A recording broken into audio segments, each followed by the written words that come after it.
Welcome back. Thanks for tuning in. Well, I'm finally at the point I've been working towards, and that is it's now time to glue all four boards together, hopefully end it with something that's relatively flat and true with a minimum amount of post-glue up work that I need to do to achieve what I need. And as you see, I've set up two dowel patterns here. The first one would be the most secure, and this one here would be the easiest in the sense that I only have to reset my positioning on the mill once. As you see, I decided to go with the more secure one because, well, I'm rough on things and I want this to be as solid as possible. So I am going to use the new template I put together, my centering jig for dowels. And one thing I've missed about the transparent one, which I'm pretty sure my cat decided to knock into my trash bin, which I keep right beside my saw, and unfortunately it just got buried and tossed out. I miss the fact that I can just look down and see what I need to see. Well, I managed to get around that problem by flashing a little bit of light underneath it as I set things in position. This is the first time I've done this, so I'm being a little bit awkward here, but once I got the feel for it, this is actually perfectly fine. I can see right down the hole. I can see where the spot is. I obviously don't need to be anywhere near this accurate because all of them have to just be the same, so it doesn't really matter where I put it. But I want to get a feel for this to see if it is something that I can use going forward. Actually, I'm pretty happy with this. This is perfectly fine. And because it's brass, it's going to last more than I'm going to need it to. And the other thing I like about it that's different is you see at the bottom there, I left a recess for where the drill shavings can pile up without actually moving the brass fitting around at all. And I do like that aspect of it better. So that part at least is much more user friendly. So what I'm going to do here is, as you see, I put it in the mill. I've set everything up, clamped everything down nice and tight, put in the original drill bit to make sure it is centered in the hole, and now it's just a simple matter of drilling all these holes out. It's quite a few of them. I think I ended up with 4 resets on where I needed to place the mill. This one here is going to drill this one on this side. Again, of course, I'm going to flip this board over and drill the one on the other side. And then, of course, I have to do the other end as well. So each of the dowels that you saw there, which I probably should have counted before I started doing this, I think there's 9, so that means there's 18 holes. I could be off. I'll have a look at the board setup in a few minutes here and let you know. It's, as you can see, not very lengthy in time to get this done. That's one thing I really like about this. It took quite a while for preparations as far as getting to the point where I can do this. But I think at this point it's going to be hopefully quite a bit more accurate, and of course I can knock these off pretty fast. One of the things I decided upon really early, as you can see on the 2 ends, those are the first 4 holes that I did, well 8 holes altogether. I assembled as I went along. It was a little bit of a nuisance to pull the dowel pegs out and get everything where I needed to be, but I didn't lose track of where all the holes needed to go, which is really kind of useful. And as you can see here, I've done this a couple times now, and it is very straightforward. I like doing it this way, and yeah, I think I'm going to stick with the wood ones. I mean, acrylic's fine. I definitely use it for an awful lot of things, but I think the hard oak will wear better and last longer and won't get scratched up, of course, or at least not scratched up to the point where you'll really notice it.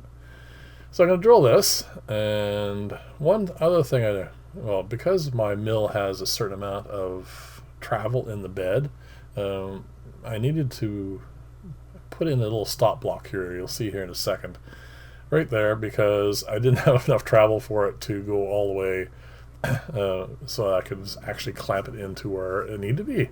Not a big deal. Like I said, just put that block there, and the rest of it's going to be exactly the same. Just going to put in the drill bit, the original one, make sure it's centered, and then drill these holes, flip and repeat on that. And then, of course, I have the other 2 boards to do, the other board to do as well, sorry, on the other side. So there you go. Very straightforward to do this, and like I said, I'm very happy that I decided to go with this sort of style. Again, I don't know how well this is going to work out at this point. I didn't know whether this is going to end up with something that's going to be completely flat. But like I said, as far as ease of use goes, this is definitely the way to go. So I'm going to finish drilling this, and then I'm not sure how much actually more of this I'm going to be showing you, because again, it is mostly just rinse and repeat. And once I have it all assembled, as you can see here in a second, there you go. This is those 4 holes there. I have to still do the center ones. I have the edge ones that you saw. I just finished drilling them up near the top of the screen. So this is all really set. And now the only thing that's left is this is the last hole. This is going to be the ones for the very center of the panel. I mean, it is, like I said, very accurate and easy to do this. At least visually, this looks perfectly fine. So I'm going to do here, this is a dry fit, and as you can see, they slide together really nicely, and not much in the way of effort to get them to fit in. The one thing I noticed as I was doing the glue up for this, and actually thinking about this as I was doing that, I don't really have enough clamps to to glue up something like this. It's a bit, well, I've seen a lot of people glue these things up, and what they do is they put on a lot of clamps, like dozens of clamps, and they also, what they do is put some pressure on it. Pressure not just from the ends to make sure the glue joints are going to set properly, but pressure on the top and bottom to make sure it stays flat. I mean, that was something I was a bit concerned about, because this is pine and I am getting it, well, technically wet here, and I was kind of concerned that it might warp a bit. It turned out okay. I think I ended up with one spot, you're going to see at the end of the video, where there's a slight gap, but for the most part, the actual gluing worked out really quite well. It didn't end up with any sort of separations. I have some ideas for how to glue these things up a bit more accurately, but well, first off, it's going to require a workbench, which hopefully this will accommodate. But then again, I don't really need to do any really large glue ups. I don't do like furniture and that sort of stuff, so this may end up being sufficient, and we'll have to wait and see. There you go, that's the first one. I'm not going to show you all 4 of them, mostly because once I start putting the next piece on, it gets a little bit high, and I didn't reset the camera, so it didn't really record that well. There you go, this is the whole thing. I've wiped some of the glue off now. I'm going to set this down, and I'm going to put the clamps on, and then I'm going to wipe off with a wet rag all the excess glue, because there is a fair amount of it.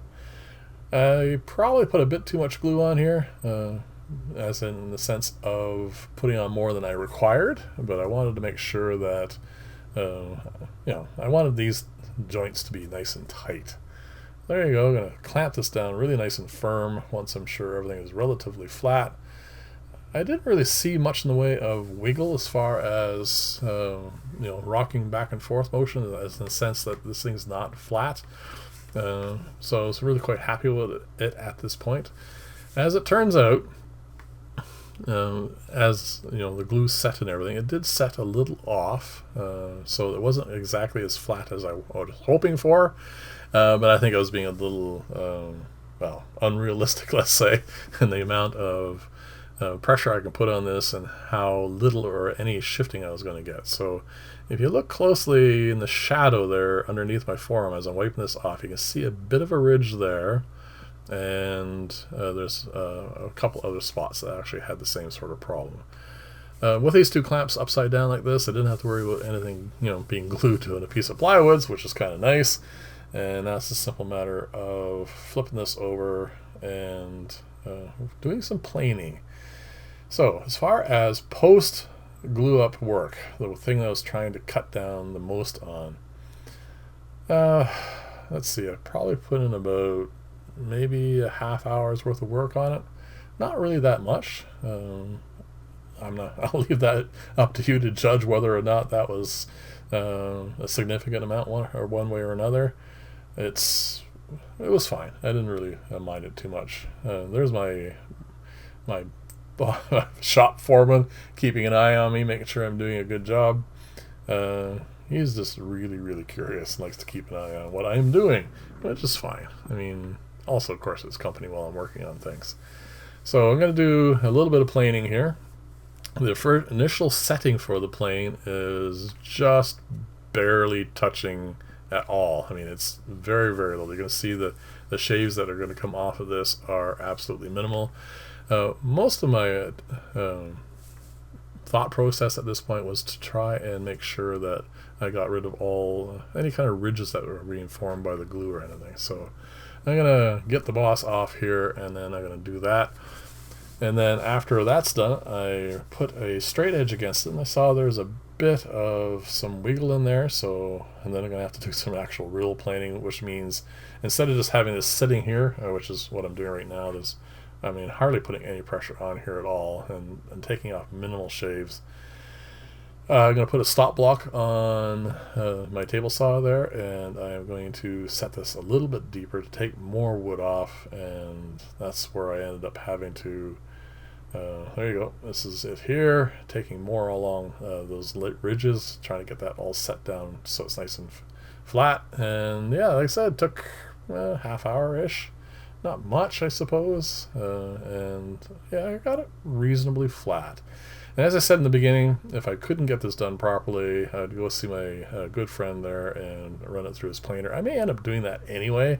So Claude, you may be getting a visit from me in a little bit. There it is, all done now.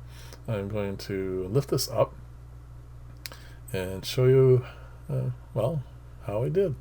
For my first attempt at making one of these things, I think I did reasonably. You can see there's maybe a little bit of gap underneath some of this. For a workbench that's going to get banged around and knocked around, I think it turned out pretty good. One thing I really like about it so far is, besides it looking nice and solid, is it's light. I'm kind of glad I went with pine, because I do have to carry this thing around. So there you go. This is all done. Leave comments. Let me know what you think about all this. Next time I'll be putting legs on this thing and getting it off the bench. And as you see, this is the gap here I had. Not bad considering the number of times it could have happened. So anyway, leave comments. Let's see you next video, and bye for now.